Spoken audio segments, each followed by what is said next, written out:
प्यारे बच्चों, आज के इस लेक्चर में हम बात करेंगे वैदिक सिविलाइजेशन की या फिर वैदिक पीरियड की। तो पिछली वीडियोस में हमने इंडस वैली सिविलाइजेशन की हिस्ट्री काफी डिटेल में कवर की। तो ऐसा माना जाता है कि जो हमारी इंडिया की जो रिकॉर्डेड या कह लो कि जो नोन हिस्ट्री है वो इंडस वैली सिविलाइजेशन से स्टार्ट मानी जाती है। खैर, उससे पहले भी काफी कुछ हुआ है हमारी हिस्ट्री में, लेकिन जो well established date by date चीजें पता लगाई जा सके वो इंडस वैली सिविलाइजेशन से शुरुआत मानी जाती है इंडियन हिस्ट्री की। तो उसके बाद जब इंडस वैली सिविलाइजेशन का कह लो कि पतन हो गया, बिल्कुल वो दुनिया से गायब सी हो गई, तो उसकी जगह एक नए सिविलाइजेशन ने ली थी। तो ये भी हमारे पूर्वज ही थे। तो आज हम बात करेंगे वैदिक सिविलाइजेशन की। ये वो पीरियड है जबकि इंडस वैली सिविलाइजेशन डिक्लाइन कर गया। कुछ ऐसी वजह रही जिनका पता आज तक नहीं चल पाया है। इंडस वैली सिविलाइजेशन डिक्लाइन कर गया, उसकी जगह बिल्कुल एक नई सभ्यता, एक नई तरह की सिविलाइजेशन ने ले ली। उसी सिविलाइजेशन को हम वैदिक सिविलाइजेशन के नाम से जानते हैं। तो आइए हम स्टार्ट करते हैं। तो ये जो वैदिक सिविलाइजेशन है, ये इसकी स्टार्टिंग कब हुई या कब इसकी बिगनिंग मानी जाती है? जब हड़प्पन कल्चर या इंडस वैली कल्चर का डिक्लाइन हो गया। हम जानते हैं कि इंडस वैली कल्चर जो है 1500 बीसी के आसपास इसका पूरी तरीके से डिक्लाइन हो गया। तो डिक्लाइन क्यों हुआ इसका तो ठीक ठाक पता आज भी साइंटिस्ट नहीं लगा पाए हैं, लेकिन इतना जरूर है कि अचानक से यहाँ रहने वाले लोगों ने इस जगह को छोड़ दिया और वो बाकी जो इंडिया में खास करके साउथ इंडिया की तरफ मूव कर गए थे। तो खैर जो भी हो, तो इंडस वैली जो है वहां रहने वाले लोग 1500 बीसी तक अपने शहरों को, गांवों को छोड़ चुके थे, वजह चाहे जो भी रही हो। तो अब इन शहरों की जो एडमिनिस्ट्रेटिव सिस्टम थी या जो भी पॉलिटिकल सेटअप हुआ करता था वो सब धीरे धीरे खत्म हो गया। तो अब देखो, इंडस वैली काफी बसी बसाई जगह थी, तो यहाँ पे जो पुराने लोग थे, इंडस वैली के लोग थे, वो तो अचानक से कहीं चले गए और इसी वक्त यहाँ पे बिल्कुल एक नए तरह के लोगों ने आकर बसना स्टार्ट कर दिया। इन लोगों में एक खासियत ये थी कि ये लोग संस्कृत लैंग्वेज में बात किया करते थे। इनके पहले यहाँ रहने वाले लोग जो थे, इंडस वैली सिविलाइजेशन के लोग, वो संस्कृत में नहीं करते थे बात। उनके बनाए हुए जो सील्स हमको मिली हैं, पॉटरीज वगैरह मिली है, उनमें संस्कृत नहीं है, उनमें कुछ पिक्चोग्राफिक लैंग्वेज मिली है जिसको आज तक हम डिकोड नहीं कर पाए। तो बस इतना समझ लो कि ये जो नए लोग थे ये बिल्कुल कल्चरली अलग थे, इंडस वैली सिविलाइजेशन के लोगों से अलग थे। तो ये लोग यहाँ आके बस गए। तो कुछ थ्योरीज ऐसी हैं जिनका कहना है कि ये जो नए लोगों ने आके इंडस वैली सिविलाइजेशन को अपना घर बनाया, ये लोग एक्चुअली रशिया के स्टेपीज नाम के इलाके से आ रहे थे। स्टेपीज घास के मैदान होते हैं। तो रशिया, यूक्रेन, इस तरह की जगहों से, जो यहाँ पे आप देख रहे हो ना समुद्र, इसके किनारे जितनी भी जगह है वहां पे घास के बड़े बड़े मैदान होते हैं। तो अगर आप मैप देखोगे तो ये जगह यूक्रेन है, रशिया का बड़ा सा हिस्सा। तो वहां से ये लोग आए और एक नए घर की तलाश में थे, तो इन्होंने अपने आप को इंडस वैली को ही अपना घर बसा लिया। तो आप ये याद रखोगे। बस ये थ्योरी है, इसको साबित करने के लिए बहुत ज्यादा प्रमाण नहीं है हमारे पास। बाल गंगाधर तिलक जो एक बहुत बड़े फ्रीडम फाइटर हुए, उनका भी यही मानना था कि ये जो आर्यन लोग हैं ये लोग रशिया से आए हुए थे, रशिया के ठंडे इलाकों से आके यहाँ बसे थे। इसी थ्योरी को आगे रखने के लिए बाल गंगाधर तिलक ने एक बुक लिखी। बुक में अपने विचार जो है, अपनी जो थ्योरी है उसको आगे रखा। उस बुक का नाम था आर्कटिक होम इन दी वेदास। तो बच्चों आपको ये याद रखना है, ये बहुत इंपॉर्टेंट क्वेश्चन हो जाता है कि इतने बड़े जो फ्रीडम फाइटर हैं उन्होंने इस थ्योरी को, मतलब ये थ्योरी को इन्होंने जन्म दिया ऐसा तो नहीं कह सकते, बट इस थ्योरी में इनका यकीन था, इसलिए इन्होंने एक बुक भी लिखी थी। तो खैर जो भी हो, जो हमारी हड़प्पन सिविलाइजेशन थी उसको रिप्लेस किया वैदिक सिविलाइजेशन से, इसमें कोई शक नहीं है। तो इन वैदिक लोगों के बारे में एक खासियत यह थी कि ये संस्कृत बोलते भी थे और संस्कृत लैंग्वेज में कई सारे रिलीजियस टेक्स्ट भी इन्होंने कंपोज किए। तो जब ये इंडस वैली वाले एरिया में आके बस गए, ये कुछ इनके साथ ऐसी वजह थी कि ये एक नया घर ढूंढ रहे थे। तो ये इंडस वैली में जब आके बस गए तो वहां पे रहते रहते इन्होंने काफी सारी संस्कृत टेक्स्ट यानी कि संस्कृत भाषा में लिखी हुई बुक्स की रचना की है। तो उन्हीं बुक्स को पढ़ के हमको इनके बारे में काफी डिटेल में पता चलता है, क्योंकि ये लोग काफी पढ़े लिखे थे, साथ में बुक्स लिखने में भी इनको महारत हासिल थी, कई सारी बुक्स लिखी हैं। तो उन्हीं बुक्स से हमको काफी कॉन्क्रीट इंफॉर्मेशन मिल जाती है इनके बारे में। तो वैदिक एज कब शुरू माना जाता है? ठीक उस वक्त जब इंडस वैली का डिक्लाइन पूरी तरीके से हो चुका था, यानी कि 1500 बीसी से ये स्टार्ट माना जाता है और 900 सालों तक ये चला। 1500 बीसी से लेके 600 बीसी तक ये चला है। ठीक है, तो इसके बारे में और जानते हैं। तो जैसा कि हमने देखा कि कुछ नए किस्म के लोग आके बस गए थे, तो ये नए किस्म के लोग या जो नए ट्राइबल लोग थे, इनको आर्यंस के नाम से जाना जाता है। तो बेसिकली आर्यंस जो थे ट्राइब्स का झुंड थे, मतलब कई सारे ट्राइब्स इकट्ठा नए घर की तलाश में स्टेपीज से चले और रिलीजियस टेक्स्ट वगैरह जो उस वक्त की हैं उनको पढ़ के ऐसा हिंट मिलता है, इन्होंने अपनी यात्रा का जिक्र किया है कि हम एक नए घर को ढूंढ रहे हैं, हमारे ऊपर क्या क्या परेशानियां हो रही हैं। तो इन सब चीजों को पढ़ के थोड़ी सी जानकारी मिलती है कि ये लोग कहीं दूर से आए थे नए घर के तलाश में और बस गए थे। तो ये आर्यंस जो थे ये कई सारे ट्राइब्स से बने हुए थे और सारे ट्राइब इकट्ठा ही चलते थे, कहीं भी इनको एक जगह से दूसरी जगह जाना होता था तो ये सारी ट्राइब्स इकट्ठा ही एक साथ ही उस जर्नी को पूरा किया करती थी। तो कई सारे ट्राइब्स में से 5 ट्राइब्स जो है वो सबसे इंपॉर्टेंट मानी जाती थी। तो इन 5 ट्राइब्स को 5 जन्य के नाम से जाना जाता था। 5 का मतलब 5, जन्य का मतलब होता था ट्राइब। तो आपसे अगर कोई पूछेगा कि आर्यंस लोग कौन थे, तो आप कहोगे कि कई सारे ट्राइब्स से मिलके एक सोसाइटी बनी थी। वही जो सोसाइटी थी, वो जो लोग थे, उनको हम आज आर्यंस के नाम से जानते हैं।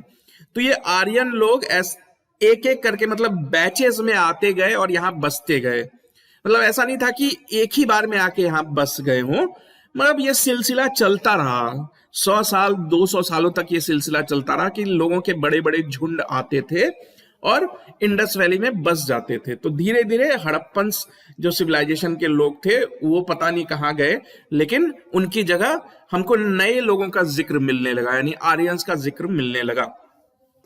तो इतनी डिटेल में, इतनी कह लो कि सियोरिटी के साथ हम कैसे बता सकते हैं इन सब चीजों को, क्योंकि इन्होंने खुद जो बुक्स लिखी है उन बुक्स में इन सारी चीजों का जिक्र किया है। वो सारी बुक्स जो है वो संस्कृत लैंग्वेज में लिखी है। तो इनकी जो सबसे पुरानी बुक है ऋग्वेद, ये सब हमारे पूर्वज ही हैं। तो ऋग्वेद को पढ़ के हमको काफी डिटेल में इनके बारे में पता चल सकता है। तो जैसा कि हम जानते हैं कि हिंदू धर्म में 4 वेद हैं, उनको बहुत ही इंपॉर्टेंट माना जाता है। उन चारों में से सबसे पुराना वेद ऋग्वेद ही है। तो इन्होंने अपनी कहानी वहां पे लिखी है। तो उसी ऋग्वेद को पढ़ के हमको ये सारी चीजें पता चलती है कि ये लोग जब पहली बार समझ लो कि इंडियन सब कॉन्टिनेंट पे पहुंचे थे तो इन्होंने इसी एरिया को अपना घर बनाया। तो ये एरिया कौन सा है? तो अगर हम उस वक्त की बात करें तो पाकिस्तान तो था नहीं, तो बेसिकली पंजाब वाला इलाका। पंजाब वाला इलाका क्या, यानी कि जहां से 5 नदियां बहती हैं। तो 5 मेन मेजर रिवर्स, वैसे ध्यान से देखो तो 7 नदियां हैं, 7 में से 5 जो है मेजर ट्रिब्यूटरीज है। पंजाब का मतलब ही होता है 5 नदियां, आब का मतलब नदी होता है। ठीक है, तो यहां पे इन लोगों ने अपना घर बसा लिया। तो कुछ 100 सालों तक तो ये लोग यहीं रहे। बाद में इन एरिया से जो निकल के आर्यंस जो है बाकी सारे नॉर्थ इंडिया में फैल गए, खास करके गैंजेटिक प्लेन्स में, क्योंकि ये लोग नदियों को काफी इंपॉर्टेंस देते थे। वैसे भी अगर कोई सिविलाइजेशन बसानी है तो उसको अपने डे टू डे काम के लिए या एग्रीकल्चर प्रैक्टिसेस के लिए पानी की तो जरूरत होती है। तो पुराने जमाने के लोग जो है नदियों के किनारे ही अपना घर बसाया करते थे। तो इस तरह आप देख रहे हो कि आर्यंस जो है, जिनके बारे में ऐसा माना जाता है कि वो कहीं बाहर से आए, कुछ 100 सालों के लिए वो इंडस वैली में ही रहे और उसके बाद जब वो उनकी पकड़ पूरी तरह से बन गई, उन्होंने अपना एडमिनिस्ट्रेटिव सेटअप बना लिया, तो फिर इंडस वैली से निकल के ये नॉर्थ इंडिया में चारों तरफ फैल गए। तो आर्यंस के बारे में एक चीज तो आपको पता होनी ही चाहिए कि ये लोग काफी पढ़े लिखे थे और इनका काफी सारा वक्त, काफी सारा एफर्ट, काफी सारी एनर्जी जो है संस्कृत भाषा में रिलीजियस टेक्स्ट कंपोज करने में जाती थी।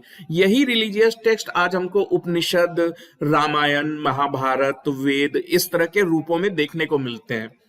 अब सवाल है कि ये लोग कैसी जिंदगी जीते थे। ये लोग कोई ऑफिस वॉफिस तो जाते नहीं थे। उस टाइम का जो समाज था, उस टाइम की सोसाइटी थी, काफी प्रिमिटिव थी। तो ये लोग बेसिकली नोमैडिक लाइफ जीते थे। नोमैडिक का क्या मतलब होता है? तो ये लोग जानवर वगैरह पालते थे, खास करके गाय, जो दूध देने वाले जानवर होते हैं, गाय, भैंस, बकरी। तो जब आप जानवर पालोगे तो जानवर को खाने के लिए चारा तो चाहिए। तो ये लोग स्टेपीज से माना जाता है कि आए थे। तो स्टेपीज में घास के काफी बड़े बड़े मैदान हैं।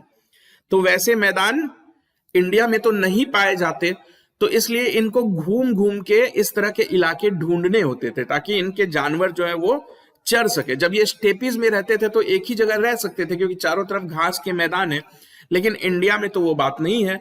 तो उसको बोलते हैं नोमैडिक। जब आप अपनी पूरी ट्राइब को लेके, मतलब 1 महीने तक यहां रहे, जब यहाँ की सारी घास खत्म हो गई तो हमने अपने सारे ट्राइब से कहा कि अब किसी और जगह चलते हैं, अपने पूरे मवेशी, गाय, जानवर, बाकी जानवर लेके यहां से वहां घूमते रहना। तो इस तरह की लाइफ को नोमैडिक लाइफ बोलते हैं। और इसकी मेन वजह क्या थी? क्योंकि इनके पास पशु थे, यानी कि गाय, बकरी, इस तरह की चीजें थी जिनको खाने के लिए चारा चाहिए होता है, ग्रास लैंड चाहिए होते हैं। तो इनका मेन जो भोजन था या खाना या कह लो कि लाइफस्टाइल, वो जानवरों पे ही डिपेंडेंट था, खास करके गाय पे। गाय के दूध से ये तरह तरह की चीजें बनाते थे। तो जब 6th सेंचुरी के खत्म होते होते इन्होंने पूरे नॉर्थ इंडिया में, ये पूरे नॉर्थ इंडिया में फैल गए और नॉर्थ इंडिया को इन्होंने अपने नाम के ऊपर आर्यावर्त बुलाना शुरू कर दिया। क्योंकि ये कौन से लोग थे? आर्यंस थे। ये अपने आप को आर्य बुलाते थे। आर्यन तो एक इंग्लिश वर्ड है, हिंदी में अगर सही से पूछो तो ये आर्य कहलाते थे, ARYA। तो इसीलिए जब इन्होंने नॉर्थ इंडिया में पूरी तरीके से अपना घर बना लिया तो नॉर्थ इंडिया को कहा जाने लगा आर्यावर्त। और एक और चीज आपको इनके बारे में पता होनी चाहिए कि ये लोग काफी अच्छे हॉर्स राइडर थे। क्योंकि स्टेपीज से आए थे तो स्टेपीज में घोड़े बहुत अच्छी क्वालिटी के मिलते हैं रशिया में, तो इसलिए इनको पहले ये एडवांटेज था इनके पास। जबकि इंडस वैली सिविलाइजेशन के लोगों को घोड़ों का इस्तेमाल करना आता था या नहीं आता था, इस बात पे डिबेट है। आज भी साइंटिस्ट श्योरिटी के साथ नहीं कह सकते कि इंडस वैली के लोगों ने घोड़ों को यूज किया या नहीं किया। कुछ सबूत मिलते हैं, घोड़ों की हड्डियां वगैरह मिलती है, लेकिन वो सिर्फ गुजरात वाले इलाके में। तो बात करते हैं कि जो आर्यंस की ज्योग्राफी, यानी कि उन्होंने इंडिया में जब आके अपना घर बनाया तो इंडिया के बारे में उन्होंने क्या क्या ऑब्जर्व किया, जहां पे वो आके बस गए थे उस जगह के बारे में उन्होंने क्या लिखा है। तो आर्यंस सबसे पहले तो आके इंडस वैली में ही बसे थे। तो इंडस वैली का ये आप मैप देख पा रहे हो। तो इंडस वैली कहते किसको है? ये जो नदियां हैं ना, खास करके इंडस नदी। तो इंडस नदी में कई सारी इंपॉर्टेंट नदियां आके मिलती हैं। आप देख रहे हो सरस्वती नदी, रावी नदी, ये सब उस जमाने के नाम है। आज हम इनको सतलज, रावी, ब्यास, चिनाब, झेलम इन नामों से जानते हैं। तो ये सारी नदियां एक एक करके इंडस में मिल जाती हैं। तो यही जो इलाका है ये इंडस वैली कहलाता है। तो जो आर्यंस आए थे सबसे पहले इन्हीं इलाकों में बसे थे। इसको आप इंडस वैली भी कह सकते हो, इसको आप पंजाब भी कह सकते हो, 5 नदियों से मिलके बना। तो एक्चुअली अगर आप ध्यान से देखो तो 7 नदियां हैं, ठीक है, 7 बड़ी बड़ी नदियां यहां पे आपको गिन सकते हो आप। तो इस जगह को आर्यंस ने सप्त सिंधव का नाम दिया। सप्त मतलब 7, यानी कि लैंड ऑफ 7 रिवर्स, जो कि जिसमें सबसे इंपॉर्टेंट है सिंधु नदी। तो इन नदियों में से एक नदी थी सरस्वती, ये आप देख सकते हो सरस्वती, जो कि अब गायब हो गई है। तो कुछ लोगों का मानना है कि जो आज की घग्गर नदी है वही पुराने जमाने में सरस्वती कहलाती थी। तो खैर इस पे डिबेट है, हम कुछ श्योरिटी के साथ नहीं कह सकते। खैर जो भी हो, तो आर्यंस ने अपने रिलीजियस बुक्स में, खास करके ऋग्वेद में ये बात लिखी है कि सबसे इंपॉर्टेंट इन जो 7 नदियों के आसपास वो आके बस गए थे, इनमें सबसे इंपॉर्टेंट अगर कोई नदी है तो वो सरस्वती नदी है। और सरस्वती नदी को ये नदी तारना या नदीयोत्तमा के नाम से भी बुलाते थे। नदीयोत्तमा का मतलब होता है कि सबसे उत्तम क्वालिटी की नदी, यानी कि best river, best quality, holiest river. तो बच्चों आपको ये फैक्ट याद रखना है, गंगा नदी नहीं बल्कि सरस्वती नदी को ये सबसे होलीएस्ट रिवर मानते थे, ऐसा इन्होंने ऋग्वेद में लिखा है। तो आर्यंस जो है धीरे धीरे चारों तरफ फैलने लगे, खास करके नॉर्थ इंडिया में फैलने लगे इन एरिया से निकल के। तो जहां पे ये बस गए थे, काफी बड़े एरिया में बस गए थे, तो उसको ये आर्यावर्त बुलाने लगे, जिसका नाम बाद में भारतवर्ष हो गया था। आज हमारे देश का एक नाम भारत भी है ना, जैसे इंडिया है वैसे ही एक नाम भारत भी है। तो इसकी कहानी काफी पुरानी है कि हमारे देश का नाम भारत कैसे पड़ा। तो इन्हीं आर्य लोगों ने हमारे देश का नाम भारत रखा। ठीक है, क्यों रखा? क्योंकि ये जो आर्य लोग थे ये तो काफी सारे ट्राइब से बने हुए थे ना, उन्हीं में से एक ट्राइब थी भारत ट्राइब। तो ये भारत ट्राइब काफी पावरफुल और इनके हाथ में जब पॉलिटिकल कंट्रोल था, तो इसीलिए भारतवर्ष का नाम दे दिया गया। अब बात करते हैं इनके ज्योग्राफिकल नॉलेज के बारे में। तो ऋग्वेद पढ़ के आपको इनके इंटेलिजेंस और नॉलेज के बारे में पता चलेगा। इनको सारे एरियाज की, मतलब जहां पे आके बस गए थे वहां की तो नॉलेज थी ही थी, साथ ही अपने आसपास के जो काफी बड़े एरियाज की ये नॉलेज रखते थे। तो ऋग्वेद में 21 नदियों का जिक्र मिलता है, 21 नदियां, वो भी डेफिनेट ऑर्डर में, ईस्ट से लेके वेस्ट, यानी कि एक ऑर्डर में। ये नहीं है कि देखो ऑर्डर का क्या मतलब होता है, पहले ब्यास नदी, फिर रावी नदी, फिर चिनाब, फिर झेलम, फिर इंडस। तो उसी ऑर्डर में इन लोगों ने नदियों का नाम मेंशन कर रखा है, 21 नदियों का। तो गंगा नदी से लेके, गंगा नदी आप देख रहे हो, गंगा नदी से लेके कुबा नदी जो कि अफगानिस्तान में, उसका जिक्र इन्होंने पर्टिकुलर ऑर्डर में कर रखा है। ये देखो कुबा नदी, तो कुबा के नाम पे ही आज काबुल का नाम पड़ा है। तो इनकी ज्योग्राफिकल सेंस जो है काफी परफेक्ट थी, काफी नॉलेजेबल ये लोग थे। तो ये जो पूरा 900 साल का टाइम पीरियड है, 900 सालों का जो वर्ष है, इसको हम वैदिक सिविलाइजेशन कहते हैं। तो इसको दो हिस्सों में बांटा गया है। शुरू के जो 500 साल हैं, यानी कि 1000 शुरू के जो 500 साल है, यानी 1500 बीसी से लेके 1000 बीसी तक को, इसको बोला जाता है अर्ली वैदिक पीरियड। तो देखो 1500 से लेके 600 बीसी, उसके बाद 0, उसके बाद एडी शुरू होता है ना, एडी और बीसी का फंडा तो आप जानते हो। तो 1500 से लेके 600 बीसी यानी 900 साल। इन 900 सालों को दो पार्ट्स में तोड़ दिया गया है। एक पहला हिस्सा अर्ली वैदिक पीरियड, दूसरा हिस्सा लेटर वैदिक पीरियड। क्यों तोड़ने की जरूरत पड़ी? पूरे को वैदिक पीरियड ही क्यों नहीं बोलते हैं? क्यों इसको दो पार्ट में तोड़ा गया है? इसलिए तोड़ा गया है क्योंकि अर्ली वैदिक पीरियड और लेटर वैदिक पीरियड की सोसाइटी में काफी चेंजेस आ गए थे। काफी ज्यादा इनके कस्टम्स, इनकी जो रिलीजियस प्रैक्टिसेस है और जो भी सोसाइटी चलाने का तरीका, इसमें काफी बदलाव आया था। क्योंकि अर्ली में तो ये लोग नए नए आके बसे ही थे, इनकी पकड़ उतनी मजबूत नहीं हुई थी, इसलिए जाहिर सी बात है कि अर्ली वैदिक पीरियड और लेटर वैदिक पीरियड में कुछ तो बदलाव जरूर आएगा। तो ये बदलाव हमको कैसे पता चलते हैं? कैसे पता चलता है कि सोसाइटी में कुछ चेंजेस आए थे?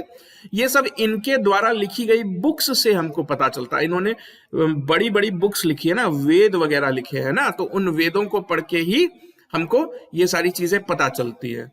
तो ये जो 900 साल का टाइम पीरियड है, इसको दो हिस्सों में तोड़ा गया है। शुरू के जो 500 साल हैं, यानी कि 1500 बीसी से लेके 1000 बीसी तक, इसको दिया गया अर्लिक वैदिक पीरियड का नाम। तो ये है 500 सालों तक अर्लिक वैदिक पीरियड चल रहा था। उसके बाद अचानक से सोसाइटी में कुछ चेंजेस आए, ऐसा हमको इनकी बुक्स पढ़ के पता चलता है। इनके भगवान बदल गए, जिन भगवानों की ये पूजा करते थे वो भगवान भी बदल गए। उसके बाद जो आखिरी 400 साल है उनको इसीलिए लेटर वैदिक पीरियड का नाम दिया गया है।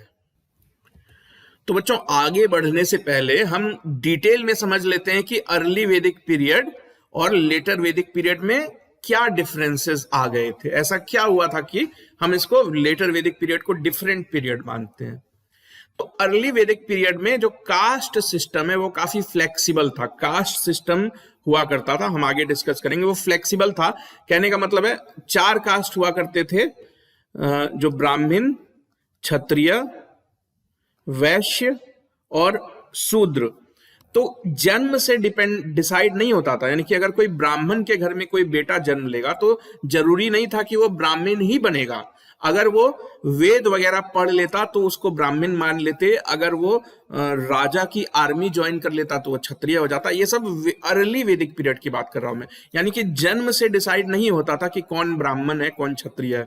लेकिन लेटर वैदिक पीरियड में ये सब जन्म से डिसाइड होने लगा, यानी कि ब्राह्मण का बेटा ब्राह्मण ही कहलाएगा। कोई भी राजा का अगर बेटा, राजा का भी बेटा पैदा हो जाए तो कितनी भी बुक्स पढ़ ले वो ब्राह्मण नहीं कहलाएगा। तो ये चेंजेस आप नोटिस करो। तो पहली चेंज तो कास्ट सिस्टम में ही आ गई थी। तो अर्ली वैदिक पीरियड में जो है शूद्र का कॉन्सेप्ट नहीं था, यानी शूद्र जिसको कि सोसाइटी में काफी नीची नजरों से देखा जाता है, उन लोगों को माना जाता है कि ये लोग सबसे लो लेवल का काम करने के लिए ही पैदा हुए हैं। तो अर्ली वैदिक पीरियड में शूद्र का कोई कॉन्सेप्ट था नहीं, क्योंकि जन्म से किसी को ये नहीं कहा जाता था कि आप इसी कास्ट को बिलोंग करते हो। लेकिन लेटर वैदिक पीरियड में क्योंकि कास्ट सिस्टम जो है काफी रिजिड होता चला गया, यानी कि जन्म से ही तय होने लगा। अगर आपके पिताजी एक गोल्ड स्मिथ है, सोने की ज्वेलरी बनाते हैं, और आप उनके घर पैदा हो गए तो आप भी सोने की ज्वेलरी बनाने का ही काम करोगे।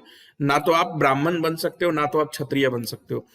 तो लेटर वैदिक पीरियड का सबसे बड़ा फंडा था कि कास्ट सिस्टम का रिजिड हो जाना।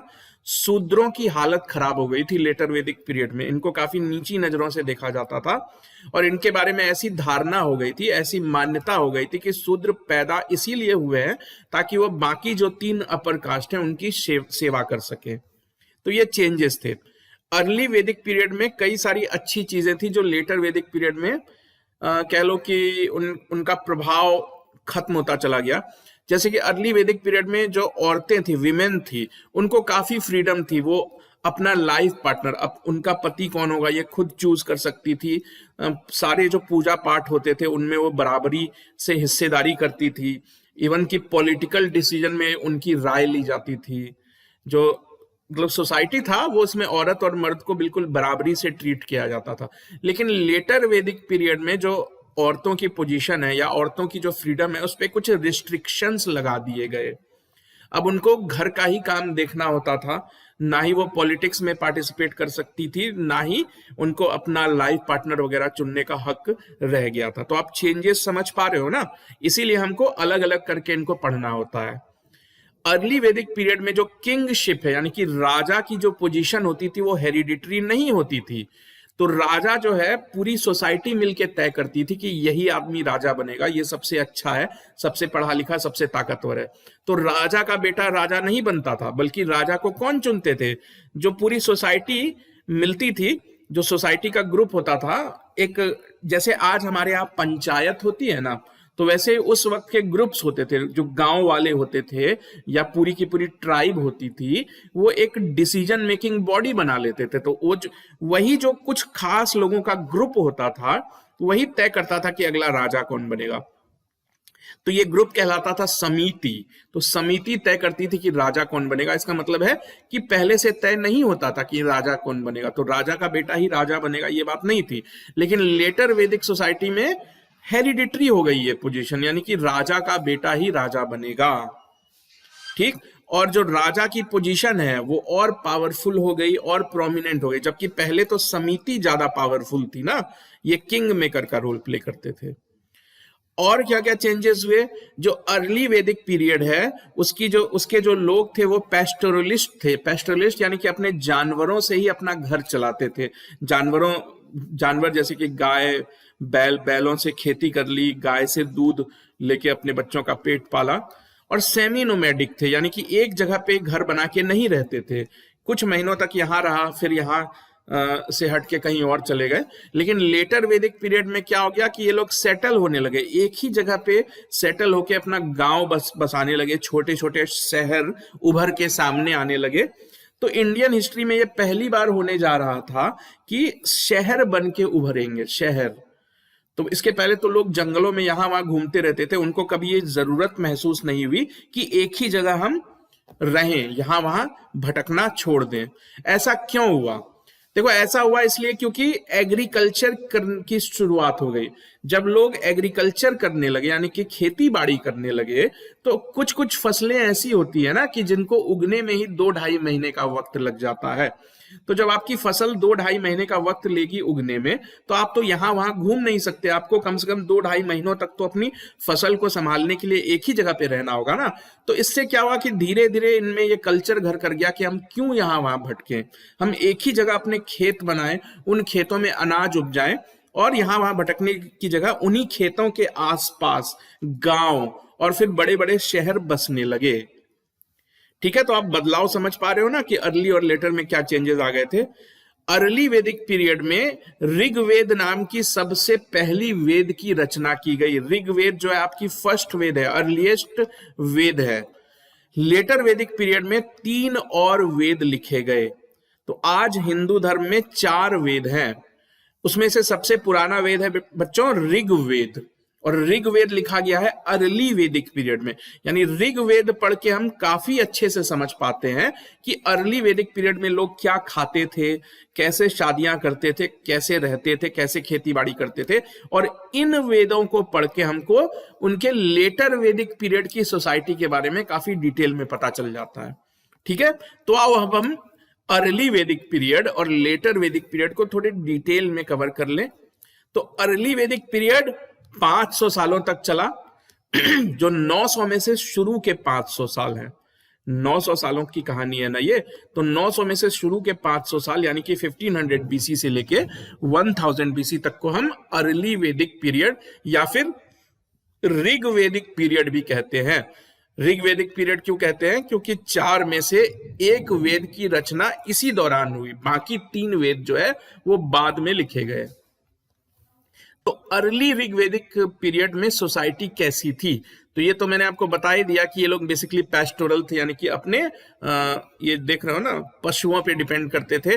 एग्रीकल्चर जो है वो उतनी वैल्यू नहीं थी, उनको उसको सेकेंड पोजीशन आप कह सकते हो। तभी तो ये लोग पैस्टोरल थे, घूमते यहाँ कभी यहाँ रहते थे, कभी वहां रहते थे। तो इनका सबसे मेन ऑक्यूपेशन क्या था? एनिमल रेयरिंग, पशु पालन। दूसरे नंबर पे आती थी खेती बाड़ी। अब जो सोसाइटी पशु पालन करेगी उनके लिए तो पशु या कैटल्स तो सबसे इंपॉर्टेंट होंगे ही ना। तो इनका जो पूरा जीवन है वो एनिमल रेयरिंग के आसपास ही गुजरता था। तो कभी कभी जो एनिमल्स हैं उन पे, मतलब जैसे मान लो कि पूरे ट्राइबल एरिया है, तो इसी बात की लड़ाई होती थी कभी कभी इनके बीच कि जानवरों पे किसका हक है। मान लो ये 10 गाय हैं, तो हो सकता है कि 2 फैमिलीज आपस में लड़ पड़े कि ये 10 गाय मेरी है, ये फैमिली बोले कि नहीं इन 10 गायों पे मेरा हक है। तो लड़ाइयां भी हो जाया करती थी कैटल्स के ऊपर, क्योंकि कैटल्स की अहमियत या कैटल्स की इंपॉर्टेंस ही उनके लाइफ में बहुत ज्यादा थी। तो लड़ाइयां किस लिए हो जाया करती थी कि कैटल की ओनरशिप किसको मिलेगी। तो कैटल्स बहुत इंपॉर्टेंट रोल प्ले करते थे। तो अर्ली वैदिक पीरियड की जो सोसाइटी थी वो मेल डोमिनेटेड थी। मेल डोमिनेटेड होने के बावजूद इस सोसाइटी में औरतों को बराबर का दर्जा दिया जाता था। मेल डोमिनेटेड होने का मतलब था कि राजा जो है वो मेल ही बनेगा, जो प्रीस्ट है, जो पुजारी पूजा पाठ करवाता है वो मेल ही बनेगा, औरत नहीं बन सकती है। तो मेल डोमिनेटेड होना एक चीज है। इसका ये मतलब नहीं था कि औरतों की कोई इज्जत ही नहीं थी, औरतों को बराबरी का दर्जा दिया जाता था। लेकिन कुछ चीजें ऐसी थी जो कि सिर्फ पुरुष ही कर सकते थे, मेल ही कर सकते थे।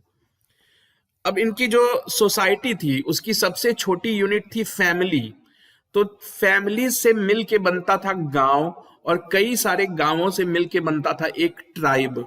यानी ट्राइब्स जो है वो अलग अलग, एक ही ट्राइब अलग अलग गांवों में जाके बस जाते थे। तो सबसे छोटी यूनिट क्या थी? फैमिली की थी। तो ये जो इनकी जो सोसाइटी थी वो मोनोगैमस थी। मोनोगैमस का मतलब होता है कि एक आदमी की एक ही पत्नी होगी, एक पत्नी का एक ही पति होगा, यानी कि कोई भी एक से ज्यादा शादियां नहीं कर सकता है।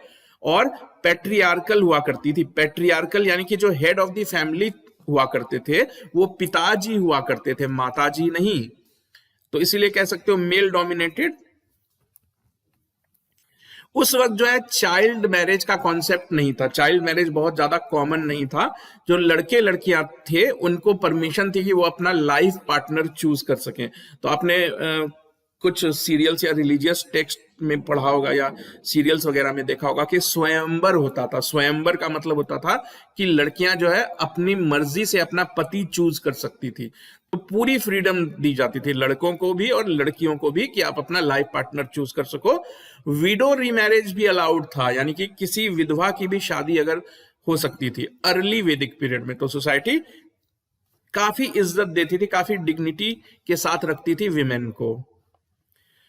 फिर क्या हुआ, धीरे धीरे जो है सोशल इनइक्वालिटी आने लगी। सोशल इनइक्वालिटी का मतलब क्या होता है, कोई अमीर होता चला गया और कोई गरीब ही रह गया।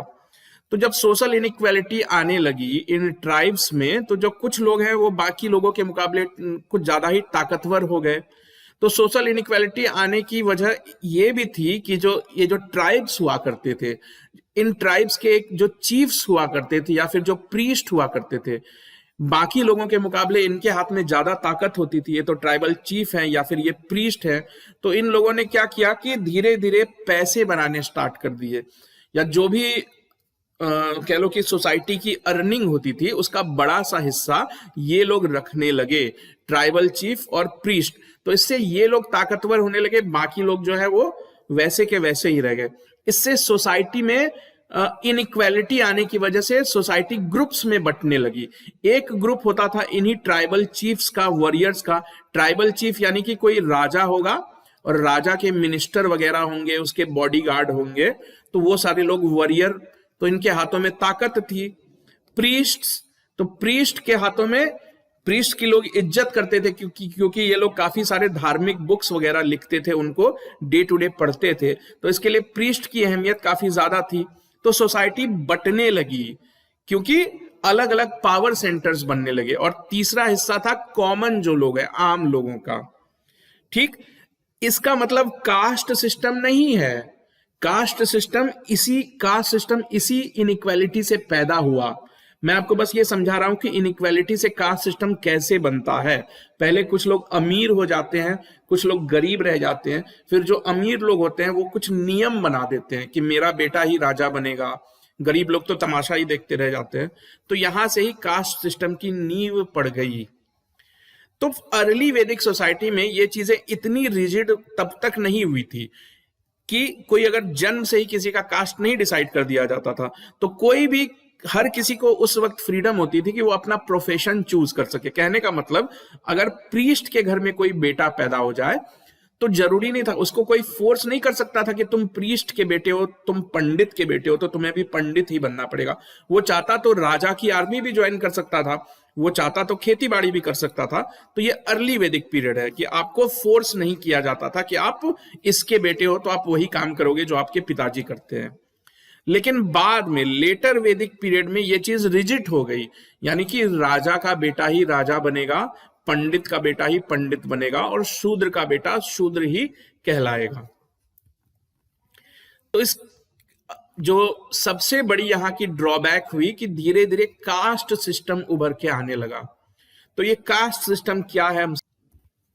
तो देखो, उस वक्त के लोग अलग अलग काम करते थे। कोई राजा बन जाता था, कोई पंडित बन जाता था, कोई खेती करने लगता था। तो सोसाइटी को जो है ना, 4 अलग अलग पार्ट्स में ऑक्यूपेशन के बेसिस पे, यानी कि कौन क्या काम करता है, उसको ध्यान में रखते हुए 4 हिस्सों में बांट दिया गया। मतलब कैसे हमको ये सारी चीजें पता? इनके वेदों में ये सारी चीजें लिखी हुई है कि जो सोसाइटी है वो 4 हिस्सों में बटी हुई है हमारी सोसाइटी। तो ये 4 हिस्से क्या हैं? तो ब्राह्मण उन लोगों को कहते थे जिनके पास वेद की नॉलेज होती थी, जो वेद को पढ़ चुके होते थे, जिनको वेद बाय हार्ट याद होती थी, और वो दूसरों को भी वेद पढ़ाते थे, पूजा पाठ करवाते थे, तो वो लोग ब्राह्मण कहलाए। तो बेसिकली ये लोग कौन है? पंडित, जो पूजा पाठ करवाएंगे या फिर टीचर का रोल प्ले करेंगे। तो उस वक्त तो कोई हिस्ट्री, ज्योग्राफी, केमिस्ट्री, फिजिक्स पढ़ाई नहीं जाती थी। उस वक्त तो वेद को ही नॉलेज माना जाता था। तो ऐसा माना जाता था कि जिसने वेद पढ़ लिया उसको सब कुछ, सारी चीजों की नॉलेज हो गई। तो यही ब्राह्मण लोगों को ही हक था कि आप वेद की नॉलेज दूसरों को दे सकते हो। तो एक ग्रुप तो हो गया ब्राह्मणों का। दूसरा ग्रुप कहलाया क्षत्रियों का। क्षत्रिय वो लोग होते थे जो कि राजा बनते थे या फिर राजा की आर्मी ज्वाइन करते थे, या कह लो कि तलवार अपने हाथ में उठाते थे। रूलिंग क्लास, वो लोग जो रूलिंग क्लास का हिस्सा थे, राजा या फिर राजा के मिनिस्टर वगैरह। तीसरा ग्रुप था वैश्य का। वैश्य का मतलब होता है बिजनेसमैन, या फिर वो लोग जो कि किसी ऑक्यूपेशन में लगे हुए हैं, जैसे कि फार्मर हो गए, मर्चेंट्स हो गए, दुकानदार हो गए, बैंकर्स हो गए। तो ये लोग जैसे डे टू डे ऑफिस जाने वाले लोग होते हैं ना, आज कोई ऑफिस जाता है, कोई अपनी दुकान जाता है, कोई अपने फैक्ट्री जाता है, तो उस जमाने में ऐसे लोगों को वैश्य कहा जाता था। चौथी जो कह लो कि सोसाइटी का जो चौथा हिस्सा था वो कहलाता था शूद्र।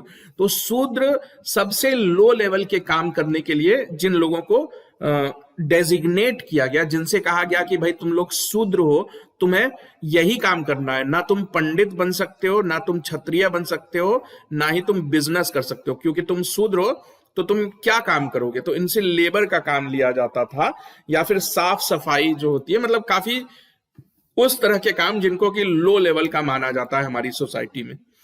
तो ये थे 4 डिविजन्स। लेकिन एक बात आपको याद रखनी होगी बच्चों, कि अर्ली वैदिक पीरियड में ये रिजिड नहीं था, ये नहीं था कि आप किसी को फोर्स कर सकते थे कि तुम शूद्र ही बनोगे या तुम ब्राह्मण ही बनोगे।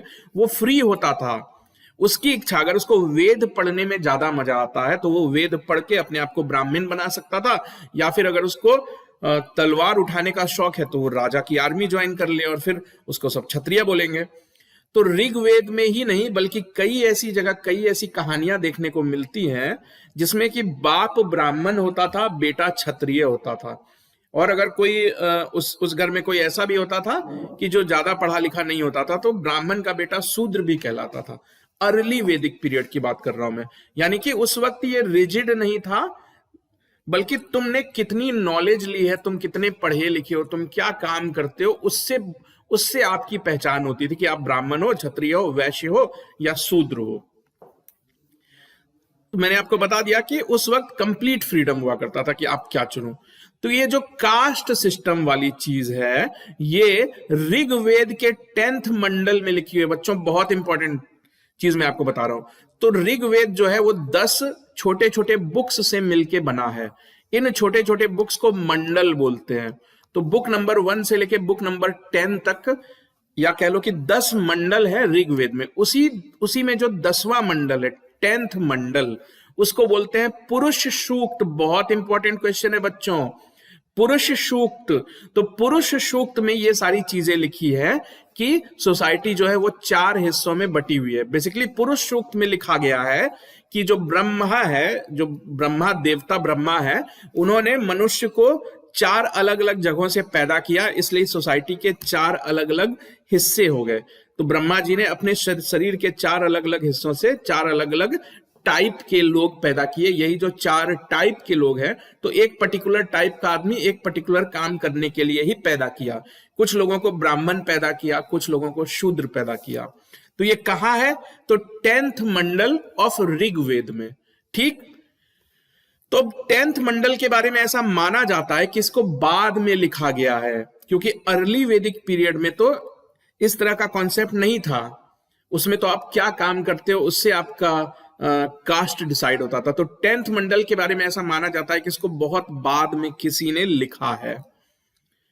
तो लेटर वैदिक पीरियड में तो खैर ये सारी चीजें रिजिड ही हो गई, और आपका प्रोफेशन जो है वो आप नहीं तय करते थे, बल्कि पहले क्या होता था कि पहले आप अपना प्रोफेशन तय करो, और आपके प्रोफेशन, आपने जो प्रोफेशन चुना उस हिसाब से आपका कास्ट डिसाइड हो गया।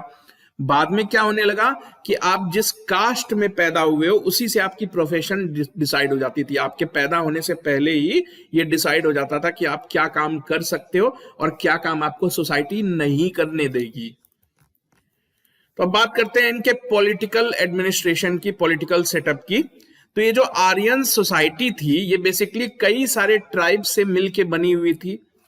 तो इन ट्राइब्स की खासियत क्या थी कि ये जितने भी ट्राइब्स थे, भले ही ट्राइब्स अलग अलग थे, लेकिन ये सेम लैंग्वेज में बातें किया करते थे, सेम लैंग्वेज में बुक्स लिखा करते थे। और वो लैंग्वेज क्या थी? संस्कृत। इनकी जो रिलीजियस प्रैक्टिसेस यानी कि जो जिन देवी देवताओं की ये पूजा किया करते थे वो भी कॉमन। तो ट्राइब्स भले ही अलग अलग हो तो उनमें एक कॉमन बात होती थी, इसीलिए हम कहते थे कि सारे ट्राइब्स आर्यन ही हैं। और इनके कल्चरल प्रेफरेंसेस यानी कि क्या खाना है, किसकी पूजा करनी है, वो सारा कुछ कॉमन हुआ करता था। तो पूरी सोसाइटी छोटे छोटे ट्राइब से मिलके बनी है। हर ट्राइब का एक लीडर होता था, वो कहलाता था राजन। तो ये राजा किंग हुआ करता था हर ट्राइब का।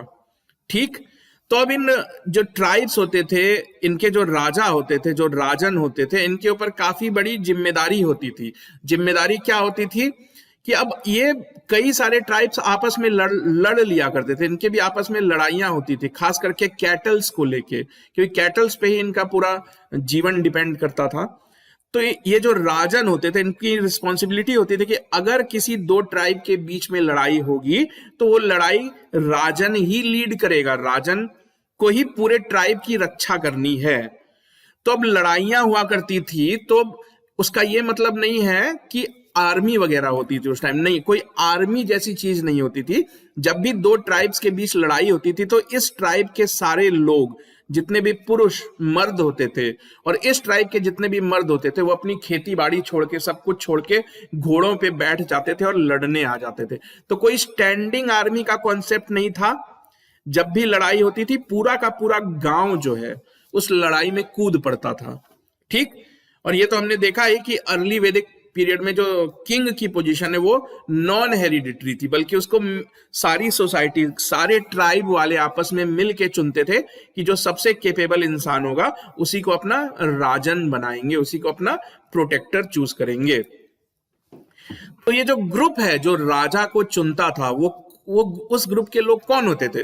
जो ट्राइब के जो बड़े बूढ़े होते थे या इंटेलेक्चुअल टाइप के लोग होते थे, खास करके ब्राह्मण, प्रीस्ट वगैरह, वो सब एक छोटा सा ग्रुप बना लेते थे और उस ग्रुप में ही आपस में डिसाइड किया जाता था। वही जो बड़े बूढ़ों बुजुर्गों का ग्रुप था उसको वो कहलाता था समिति। समिति से ही इंग्लिश में एक वर्ड लिया गया है, कमिटी। कमिटी जो वर्ड है वो समिति से ही लिया गया है। तो समिति का मतलब होता था एक तरह से कमिटी, बड़े बुजुर्गों की कमिटी। तो ये लोग मिलकर डिसाइड करते थे कि राजा कौन बनेगा। लेकिन लेटर वैदिक पीरियड में जो है राजा की पोजीशन हेरिडिटरी हो गई, क्योंकि राजा इतने ताकतवर हो गए कि फिर उनके ऊपर से सभा या समिति जैसी चीजों का कंट्रोल ही हट गया। राजा को लगने लगा कि मैं इतना ताकतवर हूं कि मैं चाहूं तो मैं अपने बेटे को अगला राजा बना दूंगा, मुझे कोई रोक नहीं पाएगा। इसलिए धीरे धीरे जो किंग की पोजीशन है वो हेरिडिटरी होती चली गई। तो इनकी जो ऋग्वेदिक सोसाइटी थी, ऋग्वेदिक कहने का मतलब क्या है? अर्ली वैदिक। ऋग्वेदिक यानी कि शुरुआती दिनों की बात हो रही है। तो ऋग्वेदिक सोसाइटी की जो सबसे छोटी यूनिट थी वो थी पैट्रियार्कल फैमिली, यानी एक फैमिली हेडेड बाय मेल, यानी कि पिताजी और उनके बच्चे, उनकी वाइफ वगैरह। तो ये एक छोटी सी यूनिट हुआ करती थी फैमिली की। फैमिली को कहा जाता था कुल। तो कुल का मतलब क्या होता था कि कुछ क्लोज रिलेटिव जिनका कि एक कॉमन एंसेस्टर हो। जैसे कि मान लो कि दादाजी के 4 बेटे और चारों बेटों के अपनी फैमिली है ना, तो ये सारे लोग रिश्तेदार है ना, आपस में रिश्तेदार हैं, क्योंकि एक ही जगह से ये सारे पैदा हुए हैं। दादाजी इनके कॉमन एंसेस्टर हैं। तो ये फैमिली, यही तो फैमिली है ना, तो इसको कुल कहते थे। कुल यानी एक साथ एक दूसरे से जुड़े लोग, रिलेटिव, रिश्तेदार। तो जो कुल है, कई सारे कुलों से या कई सारी फैमिलीज जहां पे जाके बस जाती थी वो ग्राम कहलाती थी। तो ग्राम का मतलब आज के विलेज, गांव के जैसा। देखो, ग्राम शब्द से ही गांव बना है। ग्राम एक संस्कृत का शब्द है, यहां से ही गांव बना। ये सब हमारे पूर्वज, जो आज आप इंडिया देख रहे हो, तो इंडिया की जो भी आप कल्चर या ट्रेडिशन देख रहे हो, उसका बड़ा हिस्सा जो है वैदिक सिविलाइजेशन से ही आया है। तो कुल यानी फैमिलीज, काफी सारी फैमिलीज एक जगह जब रहने लगती थी तो वो जगह कहलाने लगती थी ग्राम, जिसको कि आप गांव भी कह सकते हो। तो इस गांव का या ग्राम का हेड कहलाता था ग्रामीणी। जैसे कि आज हमारे गांव में मुखिया होते हैं, सरपंच होते हैं, तो उस वक्त जो पूरे गांव का हेड था वो कहलाता था ग्रामीणी। कई सारे छोटे छोटे गांव से मिलके बनता था एक विश, कह लो विश एक जिले के जैसा, जिला लेवल की चीज होती थी विश, और उस विश का जो इंचार्ज होता था वो कहलाता था विशपति। कई सारे विश मिलके बनते थे जन, यानी कि कह लो कि एक छोटे से स्टेट लेवल की चीज। तो इसका जन का मतलब होता था पूरी की पूरी ट्राइब की बात हो रही थी, पूरा का पूरा कबीला। तो एक कबीला जो है कई सारे गांव में, ऐसा नहीं था कि एक कबीला एक ही गांव में बसता था। उस वक्त के कबीले में कम से कम 10-10, 20-20 हजार लोग हुआ करते थे। तो एक एक गांव में 100-100, 200-200 लोग बस जाया करते थे। तो जन का मतलब होता था ट्राइब, इसीलिए हमने देखा था 5 जन्य, 5 जन्य या जन्य। तो 5 जो सबसे इंपॉर्टेंट ट्राइब हुआ करते थे आर्यन के, उनको 5 जन्य कहा जाता था, क्योंकि जन का मतलब होता है ट्राइब। तो अब ये जो पूरी ट्राइब होती थी, पूरी ट्राइब का एक ही लीडर होता था, वो कहलाता था राजन। जन मतलब ट्राइब, तो जो जन पे राज करे, यानी कि जन का इंचार्ज हो, वो कहलाएगा राजन। अब बात करते हैं ऋग्वेदिक असेंबलीज की।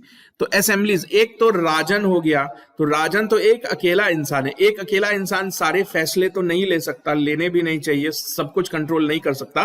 तो जो अपना राजन है या किंग है, उसकी सहायता के लिए कई सारे लोग अपॉइंट किए जाते थे, जैसे पुरोहित, सेनानी और ग्रामीणी। ग्रामीणी जो गांव के इंचार्ज होते थे, सेनानी जैसे सेनापति, वॉरियर्स वगैरह, पुरोहित तो आप समझते हो पंडित वगैरह। तो ये सारे लोग किंग को एडवाइस करते थे, या कह लो कि जो राजन होता था उनको इनके फैसले मानने होते थे। तो जो राजन है उसके पास कोई अनलिमिटेड पावर नहीं होती थी, उसको इस तरह के लोगों से डिसाइड करना होता था, उनसे बातचीत करके ही वो कोई फैसला लेता था। तो इस तरह के जो असेंबलीज हुआ करती थी, कई तरह की असेंबलीज हुआ करती थी। असेंबलीज क्या, लोगों का समूह, तो बड़े बुजुर्गों का समूह।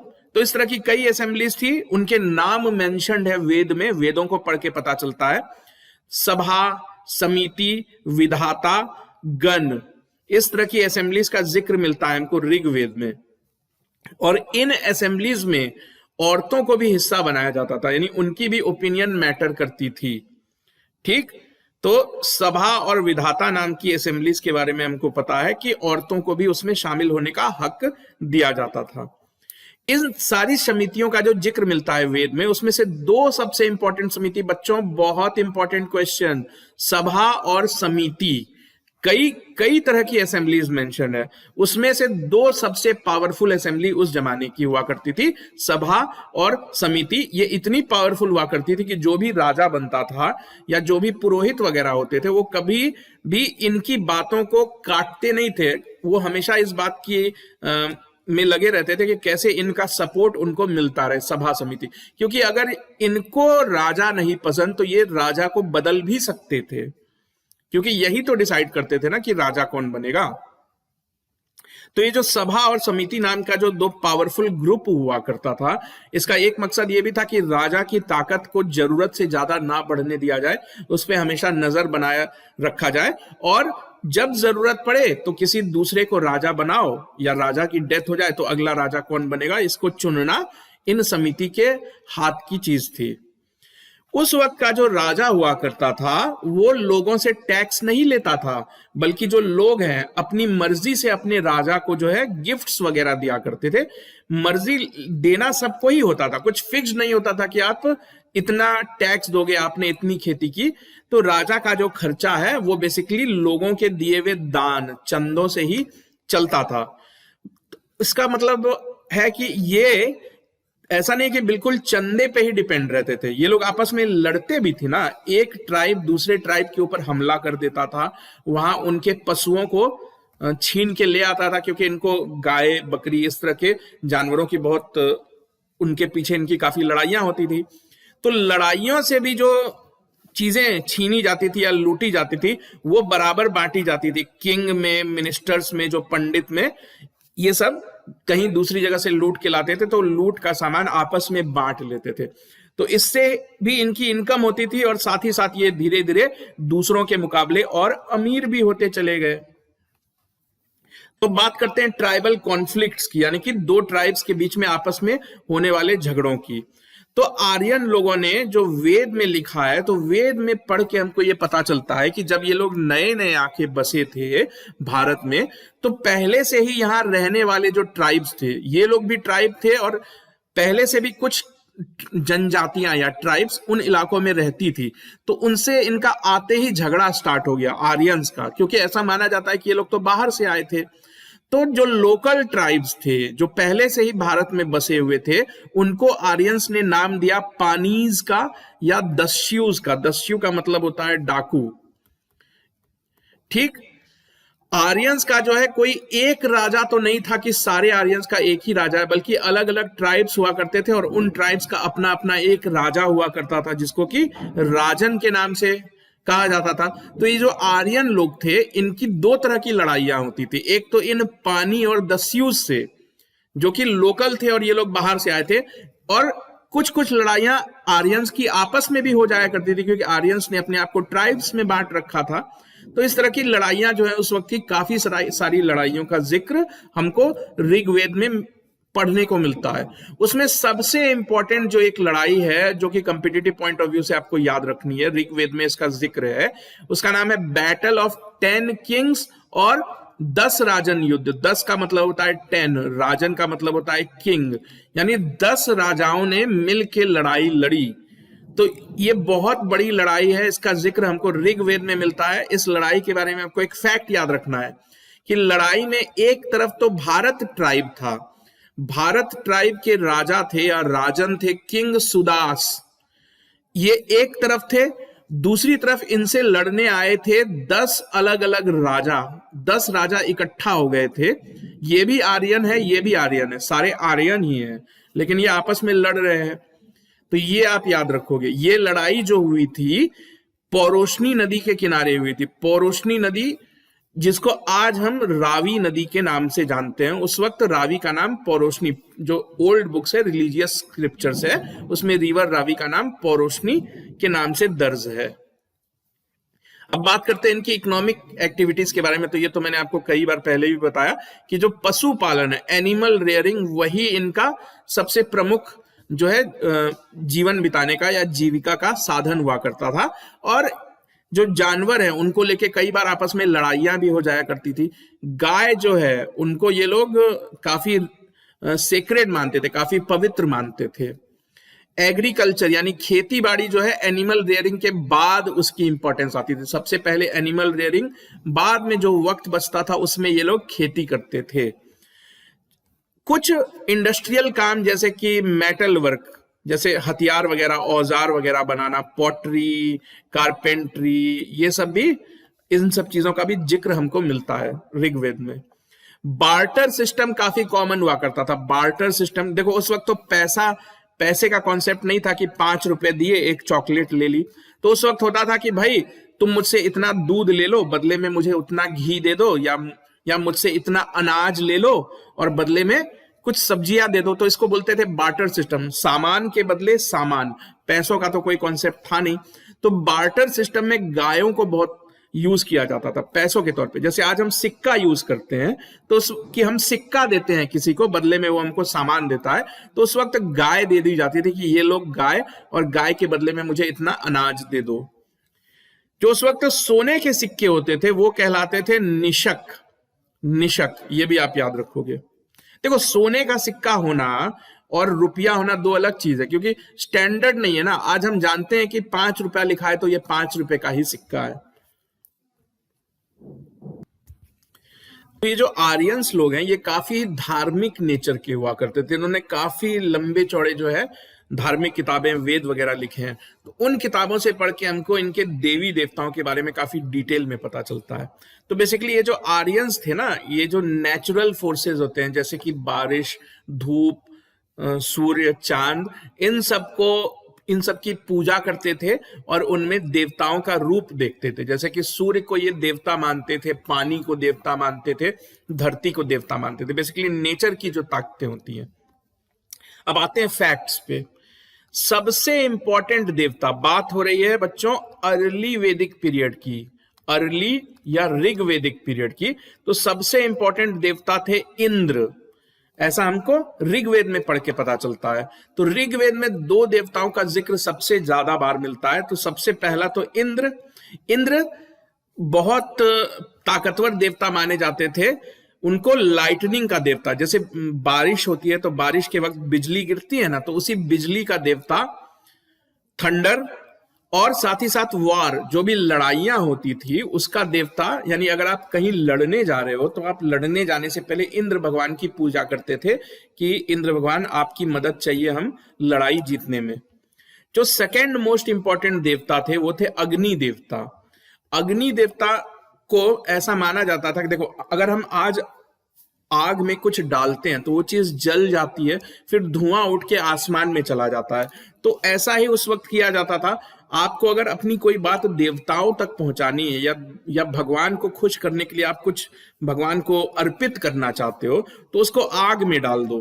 तो आग से धुआं उठ के आसमान की तरफ जाता था। तो लोगों को लगता था कि अग्नि ने हमारी बात या हमारा गिफ्ट भगवान तक पहुंचा दिया है। तो इसलिए अग्नि को इंटरमीडियरी माना जाता था भगवान और इंसानों के बीच, क्योंकि आप आग में कुछ भी डालोगे तो धुआं उठेगा और आसमान जाएगा। तो देख के ऐसा ही लगता है। वरुण, वरुण को तीसरी पोजीशन हासिल थी। देखो, ये कोई कंपटीशन नहीं है कि फर्स्ट पोजीशन सेकंड पोजीशन, लेकिन ऋग्वेद के मुताबिक सबसे ज्यादा बार जिक्र मिलता है वरुण का। सबसे ज्यादा जो कविताएं या मंत्र वगैरह हैं वो वरुण को ही डेडिकेटेड, इंद्र को डेडिकेटेड है। इसलिए हम कह सकते हैं कि इंद्र सबसे इंपॉर्टेंट है। उसके बाद नंबर आता है अग्नि का। उसके बाद 2 और देवताओं का जिक्र है, उसमें से एक देवता है वरुण। तो वरुण को 3rd पोजीशन हासिल थी, और ये आकाश और पानी के देवता थे। एक और देवताओं का जिक्र मिलता है, उसका नाम है सोम। सोम देवता माने जाते थे पेड़ पौधों के। बेसिकली क्या फंडा था कि उस वक्त ऋग्वेद में एक ड्रिंक का जिक्र मिलता है, उसका नाम है सोम रस। तो ये शायद कोई इंटॉक्सिकेटिंग ड्रिंक थी जिसको पीते ही थोड़ा सा नशा हो जाया करता होगा। तो इसी का देवता माना जाता था सोम को, सोम रस। तो ये सब तो अर्ली ऋग्वेदिक पीरियड की बात है। तो जब लेटर वैदिक एज आया, यानी कि मैं लास्ट 400 सालों की बात कर रहा हूं, तो जो 2 सबसे इंपॉर्टेंट देवता थे इंद्र और अग्नि, उनकी इंपॉर्टेंस खत्म हो गई और कुछ नए देवताओं का जिक्र मिलने लगा। बाद में भी तो 3 वेद लिखे गए हैं ना, तो उन 3 वेदों की बात मैं कर रहा हूं। उन 3 वेदों को पढ़ के ये पता चलता है कि इंद्र और अग्नि का महत्व कम हो गया, लोग उनकी चर्चा कम करने लगे और कुछ नए देवी देवता उभर के सामने आने लगे। तो अगली वीडियो में हम लेटर वैदिक पीरियड को काफी डिटेल में डिस्कस करेंगे।